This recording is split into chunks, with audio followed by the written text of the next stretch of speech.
আবারও আলোচনায় মিষ্টি জান্নাত শাকিব খানের কোলে বসেই পাড়ি দিলেন আকাশ সীমানা।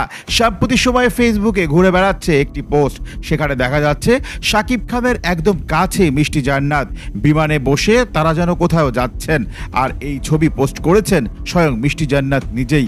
এরপরেই সমাজ মাধ্যমে ছবিটির রীতিমতো ভাইরালে পরিণত হয়েছে, তাণ্ডব ছড়াচ্ছে সামাজিক যোগাযোগ মাধ্যম। শাকিব খানের ভক্তরা একাধিকভাবে এই ছবিটির প্রশংসা করেছেন। কেউ কেউ বলছেন হয়তো মিষ্টি জান্নাত শাকিব খানের পরবর্তী কোনো একটি প্রজেক্টে কাজ করতে চলেছেন, আর তাই তো শুটিং লোকেশন দেখতে দুজনে বিমান পাড়ি দিচ্ছেন। তবে শাকিব খানের এত কাছে মিষ্টি জান্নাত, সেটা কিন্তু অনেক বড় প্রশ্ন রেখেছে। কেউ কেউ বলছেন এই মিষ্টি জান্নাতই একসময় শাকিব খানকে নিয়ে কটূক্তি করে আলোচনায় এসেছিলেন, আর সেই মিষ্টি জান্নাতই এখন কালের বিবর্তনে হালের চক্রে শাকিবকে সামনে পেয়ে সেলফি তোলার লোভটা সামলাতে পারেননি।